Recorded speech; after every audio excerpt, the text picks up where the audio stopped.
Apakah kalian orang yang suka posting quotes kayak gini? Atau mungkin kalian jadi ngerasa rendah diri pas liatin yang kayak begini-begini nih? Then this is for you. Kita bakal kasih alasan yang bikin kalian mikir-mikir kalau kalian mau posting yang kayak beginian. Dan jangan lupa tonton sampai akhir biar pemahamannya nggak sepotong-sepotong dan nggak jadi manusia emosian doang. Jadi ya, posting yang kayak gitu tuh macam makan mie ayam di depan SD. Mungkin rasanya enak, terus rasa bener-bener aja gitu. Padahal info kalian itu nggak lengkap. Dan pendapat kalian itu bisa berubah kalau kalian tahu bikinnya kayak gimana. Atau aslinya itu kayak gimana. Jadi hari ini kita bakal ngebahas mengapa kita harus hati-hati dengan quotes-quotes semacam itu. Topik bahasan kita adalah privilege. Jadi kita akan bahas yang pertama, apa itu privilege? Yang kedua, bentuknya itu apa aja sih? Dan yang ketiga, harus kayak gimana kitanya? Nah, sekarang kita langsung aja ngebahas permasalahan nomor satu. Apa itu privilege? Karena ini kan agak fancy gitu ya. Namanya padahal ya enggak juga. Karena beberapa orang pintar pun bisa aja komentar kurang cerdas kayak contohnya yang gini-gini nih.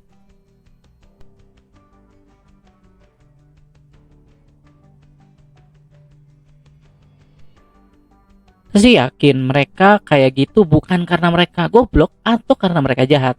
Cuman emang kadang kita nggak sadar aja mengenai privilege ini. Kenapa? Karena kita nggak ngalamin pengalaman orang lain. Karena kita terbiasa punya A, B, C, apapun itu privilege kita jadinya ngerasa biasa-biasa aja. Ya mungkin semua orang ngerasa kayak gitu. Padahal enggak. Oke, jadi gampangnya nih, privilege itu kayak gimana sih? Nih, kita lihat cuplikan video ini supaya lebih ngerti. Jadi ada satu guru SMA yang pengen ngajarin mengenai privilege kepada murid-muridnya. Pertama-tama, semuanya dikasih selembar kertas, terus dikresek-kresek. Terus tong sampah dikedepan kelaskan. Lalu dia ngomong, gamenya simple. Semua bisa ceritanya menjadi sukses atau bisa naik ke kelas sosial yang lebih atas atau jadi lebih kaya kalau kamu ngelemparin kertas tersebut dan masuk ke dalam tong sampah yang di depan. Murid-murid yang di belakang protes dong. Wah, nggak adil dong. Itu susah kita ngelemparnya. Kan jauh. Akhirnya semuanya ngelempar. Dan seperti yang udah diprediksi sebelumnya, rata-rata yang duduk di depan masuk ke dalam keranjang. Sedangkan yang di belakang tentunya jauh lebih susah. Kenapa? Karena yang di dekat kan lebih dekat ke dalam keranjang. Logis ya? Jadi orang yang duduknya di depan, kemungkinan masuknya lebih besar dibanding orang yang duduk di belakang. Ini yang namanya privilege. Dan seperti yang kita lihat, rata-rata yang protes adalah yang duduknya di belakang. Karena yang di depan terkadang tidak sadar bahwa dia lebih depan dibanding orang lain.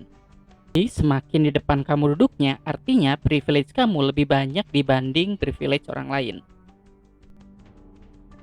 Nah, dari video tadi, bisa kita simpulin kalau semakin banyak privilege kita, itu ibaratnya kita duduknya lebih depan. Artinya, kemungkinan kita masukin ke dalam keranjang kan lebih gede ya. Emang bener sih ada juga yang gagal walaupun di depan. Dan yang duduk di belakang pun, ada juga yang masuk ke dalam keranjang, tapi yang lebih susah dari belakang, ya nggak sih? Jadi, posisi duduk inilah yang namanya privilege. Ada yang di depan, ada yang di belakang. Kita nggak bisa menyamakan. Loh, kita pikir kita duduknya di depan semua. Enggak. Ada yang di depan, ada yang di belakang. Memang kayak gitu kenyataannya. Yang di depan pun ya tentunya kita nggak mengurangi skill yang di depan duduknya ya. Tetap butuh usaha buat berhasil. Kalau dalam kasus tadi buat masukin ke keranjang ya. Tapi ya startnya lebih depan dan berarti itu relatif lebih mudah atau usaha yang kita keluarkan nggak harus sesusah yang duduknya di belakang. Yang di belakang pun ada yang berhasil. Itu juga yang sering jadiin contoh kan. Itu si A aja kayaknya nggak punya privilege bisa berhasil. Iya bener, tapi ya presentasinya jauh lebih sedikit. Dan usahanya pun jauh-jauh lebih susah. Jadi ibaratnya nih, kalau lomba renang 2 orang, speednya sama nih dua-duanya nih. Tapi yang satu startnya di depan 10 meter. Yang satu yang di belakang. Ya tentunya yang bakalan melaju lebih dekat atau melaju lebih cepat ke garis finish adalah yang startnya di depan. Nah, kalau kita sambungin konteksnya ke quotes-quotes yang tadi di awal kita obrolin, misalnya biasanya yang sering dikutip misalnya ada Bill Gates. Wah, lihat dia bisa tiba-tiba jadi triliuner. Atau misalnya Mas Menteri nih, Mas Menteri Pendidikan ya. Wah, lihat tuh Nadiem Makarim masih muda udah bisa bikin Gojek, bisa jadi menteri. Apakah mereka pintar dan kerja keras? Ya, betul. Tapi kita jangan telan mentah-mentah. Kita harus lihat juga privilege di belakangnya. Karena kalau kita telan mentah-mentah nih, pas misalnya kita seumuran sama Mas Menteri Nadiem Makarim, kita mikir, wah gila gue gagal nih jadi orang nih. Nadiem Makarim bisa bikin Gojek loh. Bisa jadi menteri loh. Ah, saya gini-gini aja. Cicilan gak lunas-lunas. Jadi curhat. Jadi, maksudnya harus kita lihat dulu privilege yang dibawanya supaya dalam ngebandinginnya lebih fair. Contohnya nih, Mas Menteri Nadiem Makarim itu tuh anak dari salah satu lawyer paling terkenal di dunia. Di Indonesia. Jadi, ya contohnya aja dia tuh kalau di dunia lawyer, kata teman-teman lawyer itu sebenarnya jauh lebih masyhur dibanding Bang Hotman Hutapea. Bahkan dia dari kecilnya aja sekolahnya udah di Singapura. Jadi tentunya dia bisa kenal dengan orang-orang yang punya modal lebih gede, orang-orang yang punya kapasitas yang sangat tinggi juga. Jadi dalam bekerja sama untuk membuat suatu bisnis tentunya jadi lebih memungkinkan. Balik lagi poinnya, apakah Nadiem Makarim punya privilege itu mengurangi kehebatannya dia? Enggak, dia tetap hebat karena bisa aja orang yang di dalam posisinya dia enggak sesukses dia sekarang. Tapi kita tetap harus aware atau kita harus tetap sadar bahwa dia mempunyai beberapa privilege yang di dalam quotes-quotes atau di dalam perkataan motivator biasanya itu tuh enggak dikeluarin. Jadi seakan-akan cuma diliatin bagusnya doang. Padahal si privilege-nya itu enggak diobrolin atau tidak diungkapkan. Inilah yang jadi bahaya. Begitu juga dengan salah satu yang sering diobrolin itu adalah misalnya Bill Gates. Bill Gates ini drop out, begitu kata motivator.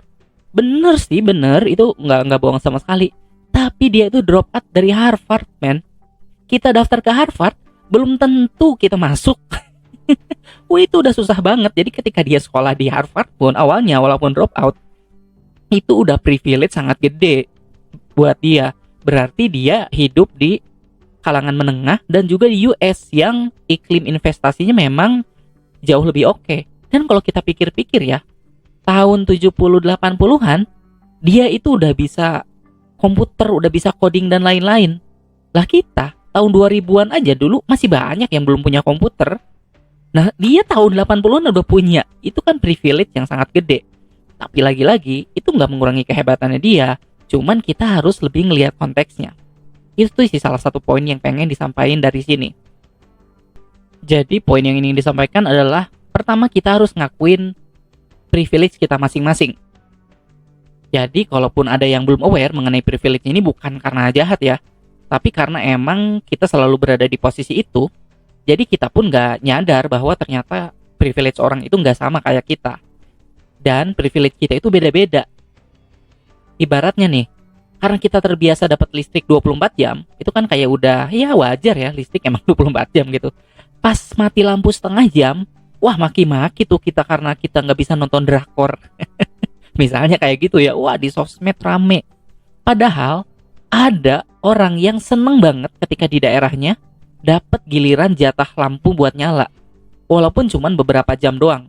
Misalnya ada beberapa daerah yang listriknya cuma 12 jam. Beneran cuma 12 jam doang. Mungkin kita nggak sadar karena kita selalu dapat 24 jam dari kita kecil. Nah itu adalah salah satu bentuk privilege ya, dapat fasilitas yang oke. Karena itu kan memudahkan kita buat segala hal ya. Buat belajar, buat dapat hiburan. Nah berikutnya kita masuk ke poin kedua. Apa aja sih bentuk-bentuk privilege yang ada di dunia ini? Ya supaya kita lebih aware dan mengenalin. Oke, kita masuk ke jenis-jenis privilege. Yang pertama adalah socio-economic privilege. Jadi nih, menurut penelitian dari Gladwell, orang sukses di Amerika 90% lebih dia anak orang-orang sukses, alias anak orang-orang tajir juga gitu. Jadi nih, sederhananya, walaupun lu jenius banget nih ya, kemungkinan kesuksesan lu ngalahin anak Sandiaga Uno, ya susah banget. Tapi tentunya ada. Tapi ya mungkin 1, 2, 3% lah ada orang yang bisa sampai tahap itu. Oleh karena itu, supaya lebih aman dan tenang hidup ya, kita bisa ngebandingin atau menargetkan kesuksesan itu ya dengan sesuai konteks, kemampuan dan background kita juga. Kita ambil satu contoh kecil nih. Ada satu influencer yang membuat pernyataan seperti ini. Intinya ya, kalau misalnya magang nggak dibayar nggak apa-apa, yang penting kan pengalaman. Dan pernyataannya nggak salah. Bener, pengalaman itu sangat-sangat berharga. Dan itu adalah salah satu benefit, bukan masalah duit doang. Tapi sayangnya, orang yang berpendapat ini mungkin agak miss atau nggak aware mengenai privilege yang dia punya. Kenapa? Karena nggak tiap orang bisa santai-santai, bisa ikutan magang kalau nggak ada pemasukan. Jadi orang yang ortunya susah-susah sekolahin ya, udah pakai ngutang segala macam supaya anaknya bisa sekolah. Kalau misalnya anaknya magang, ya pengennya anaknya ada tambah-tambah lah, bukannya malah ngeluarin duit buat ongkos, buat makan tambahan. Terus mungkin kalian bilang, ya kalau misalnya kalian pengennya dibayar, ya nggak usah ikut program itu dong. Exactly the point. Jadi kesempatan yang magang di tempat-tempat keren tapi nggak dibayar itu, jadi cuman bisa keambil sama orang-orang yang punya privilege, nggak harus ngebantu orang tuanya secara finansial. Jadi ya kasarnya sih cuman bisa diambil oleh orang-orang yang memang sudah berkecukupan dan tidak mengharapkan uang tambahan dari tempat magang tersebut. Ya mungkin itu juga alasan kenapa yang kaya makin kaya ya. Bukan karena yang miskin itu males, atau ya karena yang kaya serakah. Ya walaupun ada sih. Tapi ya karena senjata masing-masing itu udah berbeda. Contohnya kayak tadi tuh. Kalau misalnya saya anak orang kaya nih, ketika ada magang yang nggak dibayar, ya udah nggak apa-apa, saya bisa dapat pengalaman di situ. Tapi kalau saya ternyata sambil kuliah atau sambil sekolah harus bantuin orang tua buat harus kerja gitu, ketika ada tawaran magang di tempat yang bagus dan nggak dibayar, ya saya nggak bisa ikutan ke situ dong. Lebih baik milih tempat kerjaan atau tempat magang yang nggak terlalu bagus tapi dibayar, karena lagi-lagi kebutuhan dan saya nggak punya privilege untuk bisa magang di tempat yang nggak ada dibayar. Jadi ibaratnya nih, kenapa kita agak susah untuk masuk ke tingkat sosial yang jauh lebih tinggi adalah karena senjatanya berbeda. Ibaratnya berburu nih, yang satu bawa sniper, yang satu bawa bambu runcing, ya dapatnya beda. Iya kan? Kalau bambu runcing ya kalau misalnya babi atau kambing masih bisa, tapi kalau kayak harimau kan udah susah juga kita tangkapnya. Enakan kalau yang udah bawa sniper misalnya. Yang berikutnya adalah location based privilege. Jadi ini tuh privilege yang berdasarkan lokasi. Tentunya ini terjemahannya tidak membantu ya. Jadi ini tuh ngaruhnya ke mana? Ngaruhnya tentunya ke fasilitas atau ke tempat lahir dari privilege. Kayak gimana? Ini contohnya kayak gini nih. Ini prinsipnya kayak properti. Lokasi, lokasi, lokasi. Jadi nih, kalau misalnya kita tinggal di suatu tempat, kita kemungkinan punya privilege tertentu dari tempat tersebut. Misalnya saya kere misalnya. Saya kere tapi saya tinggal di Jakarta. Kere sih, tapi banyak fasilitas. Maksudnya kemana-mana bisa naik busway, nggak terlalu mahal. Mau nyari minimarket gampang. Mau ngurus-ngurus surat-surat gampang karena banyak hal di Jakarta. Tapi kalau di daerah lain yang jauh dari ibu kota misalnya, apalagi beda pulau, itu tuh fasilitasnya bakalan beda. Jadi nih, walaupun misalnya saya hidup pas-pasan di Jakarta, tetapi fasilitas saya yang saya pakai itu beberapa tentunya jauh lebih enak mungkin dibanding dengan orang yang dari kalangan menengah tapi tinggal di pulau yang fasilitasnya jauh di bawah Jakarta. Tapi yang lebih menderita tentunya udah hidup pas-pasan tapi tinggal di daerah yang fasilitasnya jauh di bawah Jakarta. Udah lengkap lah itu deritanya kalau gitu. Nah, terkadang karena kita tinggal di daerah yang fasilitasnya lumayan, kita jadi nggak sadar bahwa itu memang privilege. Contohnya nih, ketika kemarin Kalimantan mau jadi ibu kota, yang entah jadi atau enggak ya, Artinya nanti banyak urunan pajak nih satu negara bakal ngalir ke sana untuk ngebangun daerah ibu kota tersebut. Mungkin banyak orang yang bilang ya, termasuk yang tinggal di Jakarta. Wah, enak banget duit kita dialirin ke sana. Padahal kita udah 75 tahun kayak gitu, Bambang. Cuman kita urunannya waktu itu ke Pulau Jawa. Lebih tepatnya kebanyakan ke Jakarta. Pas kita yang dari luar Jakarta mau masuk, ada operasi justisi. Jadi memang kadang kita nggak sadar mengenai si privilege ini. Bahkan ya mengenai tempat lahir nih. Jadi sempat ada wawancara dengan Erick Thohir. Menteri tajir abis dari keluarga yang memang tajir orang tuanya. Jadi salah satu pengusaha top Indonesia lah. Tapi ketika ditanya, kira-kira kamu bisa jadi presiden atau enggak ya? Dia jawab, yang orang lain aja lah. Saya kan dari luar Jawa. Itu mungkin nampak simpel jawabannya. Tapi di situ dia sadar bahkan orang yang dengan punya privilege gede di bidang ekonomi kayak dia nggak bisa menembus privilege yang dimiliki oleh orang lain. Dalam hal ini adalah yang turunannya dari Jawa. Kenapa? Ini bukan rasis atau gimana ya, tetapi dalam kenyataannya di Indonesia presiden kita kebanyakan memang dari dari suku Jawa. Dimulai dari awal yang bukan mungkin Pak Habibie ya, tapi kan itu juga dalam tanda kutip dapat bola muntah ya dari Pak Harto. Selain itu ya beliau juga memang pendidikannya sangat bagus, jadi kekurangan di satu privilege dinaikin ke privilege lainnya. Mungkin teman-teman yang dari suku Jawa berpikir, enggak, saya nggak ngerasa ada privilege. Ya terkadang karena kita terbiasa jadi kita nggak ngerasa. Kalau kalian keliling-keliling Indonesia, kalian akan dengan sangat mudah nemuin keuntungan kalian bisa berbahasa Jawa misalnya. Karena itu adalah salah satu bahasa yang paling banyak digunakan di dunia loh. Nggak cuma di Indonesia tentunya, dan di dunia juga jadi salah satu yang paling banyak digunakan. Dan selain itu jumlahnya memang juga banyak. Berikutnya adalah gender privilege, atau mungkin lebih tepatnya male privilege ya. Jadi harus diakui nih, secara umum atau bahkan di banyak budaya, biasanya cowok-cowok mendapat keunggulan atau keuntungan. Contoh kecil deh nih misalnya, nggak kecil juga sih sebetulnya. Kalau misalnya beasiswa, misalnya beasiswanya ke luar negeri, sering ada kasus ketika kalau perempuan ditanya, gimana kalau misalnya nanti ada bule yang naksir? Atau ditanya, kamu berencana nikah dalam waktu dekat nggak? Ketika ngelamar pekerjaan, itu bisa ditanya kayak gitu biasanya kalau yang perempuan. Atau suka dikatain juga, kamu jangan terlalu milih-milih, soalnya cewek ada batasnya. Ini udah kayak mobil aja ada batas tirnya.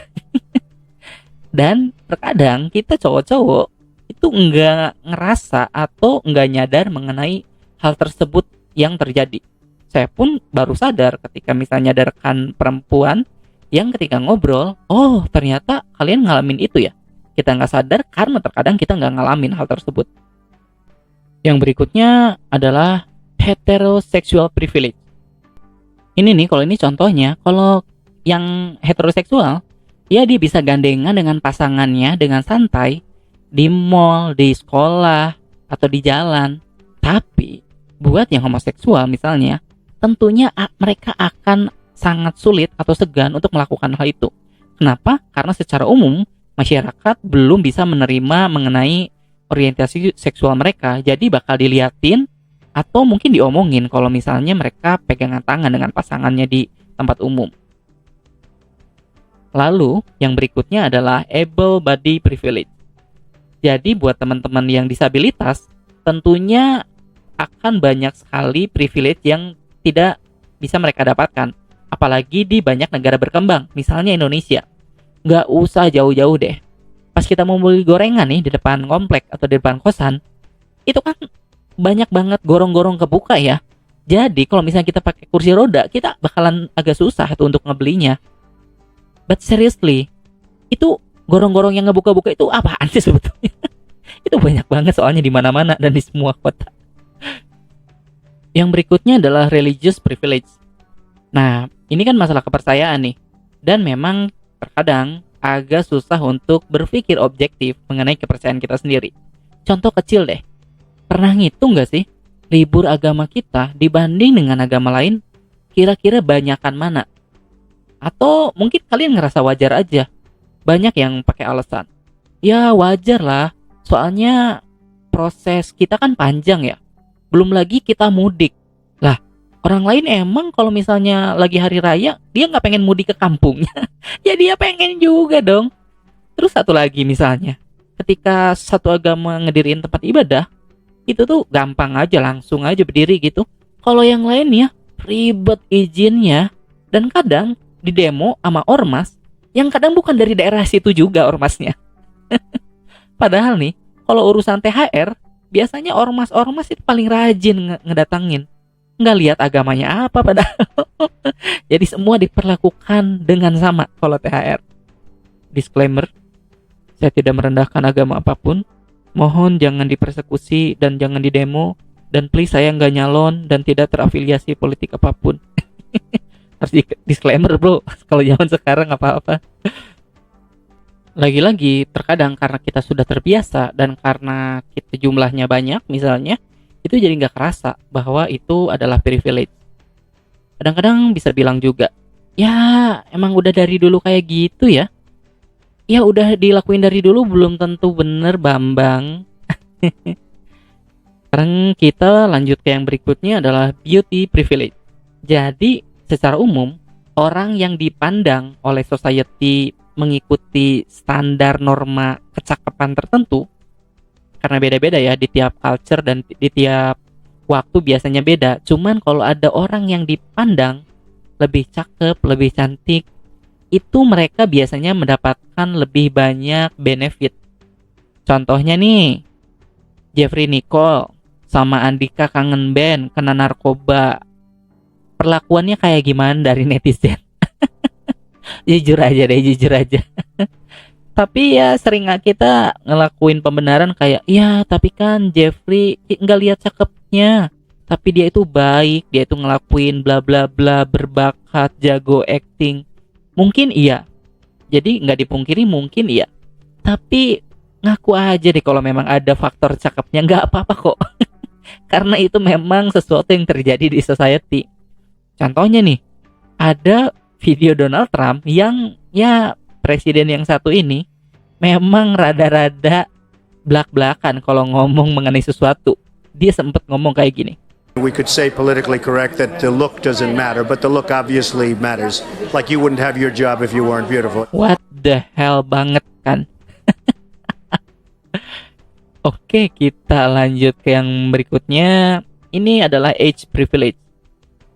Jadi orang memperlakukan orang lain dilihat dari umurnya. Bisa tua, bisa muda, tapi ya kadang-kadang tergantung situasi juga sih kalau ini mana yang menguntungkan ya. Yang muda seringkali diuntungkan, misalnya kalau melamar pekerjaan. Karena dilihat, wah dia udah berpengalaman tapi masih jauh lebih muda. Berarti masih punya energi, masih punya ambisi, dan hal lainnya. Tapi di beberapa konteks, yang tua justru bisa nguntungin. Misalnya lebih dihormatin, terus nggak diremehin juga sama orang lain. Karena terkadang kalau masuk ke lingkungan baru, ketika ngelihat masih muda, bisa aja kemungkinan dia diremehin. Lagi-lagi privilege ini harus dilihat tergantung situasinya. Nah seperti yang kita lihat, bentuk dari privilege itu kan banyak banget. Tapi ini kasih contoh satu lagi deh, yang terakhir. Misalnya ini adalah couple privilege. Jadi orang yang punya pasangan di beberapa budaya itu tuh cenderung lebih punya keuntungan. Contohnya aja ini ya, udah jadi norma umum nih buat ngebully yang jomblo-jomblo ya kan. Bahkan temen kita aja yang tadinya temen nongkrong, pas mereka udah kawin, jadinya ngebully juga. Nah ini adalah contoh sedikit dari banyak privilege yang bertebaran di dunia ini. Nah sekarang setelah tahu apa itu privilege, terus jenisnya apa-apa aja, sekarang kita masuk ke nomor 3, kita harus kayak gimana? Jadi setelah kita tahu poin pertama, apa itu privilege, lalu poin kedua, jenis-jenis privilege itu apa aja. Nah sekarang kita masuk ke 3, apa yang harus kita lakukan setelah kita tahu banyak poin ini? Ada beberapa poin yang pengen saya point out. Yang pertama, kita harus jangan bias privilege. Jangan asal judge orang. Jadi dalam melihat satu isu tertentu, kita harus mempunyai pemahaman bahwa ada tingkatan privilege tertentu yang ada di isu tersebut. Jadi misalnya dalam melihat masalah kemiskinan misalnya, nggak bisa disebut, wah orang ini miskin gara-gara males nih. Padahal ada masalah kemiskinan struktural yang jauh lebih besar. Tapi yang sering dipakai kadang-kadang contohnya itu agak nggak sesuai konteksnya. Misalnya, tiap orang kan bisa sukses. Lihat aja Steve Jobs. Steve Jobs itu dimulainya dari garasi. Sekarang gimana coba itu Apple jadi salah satu perusahaan paling gede? Ya dia nggak ngelihat privilege dan konteksnya. Contohnya, waktu Steve Jobs mulai, dia memang masih muda. Jadi mungkin nggak terlalu menguntungkan juga kalau dilihat dari situ.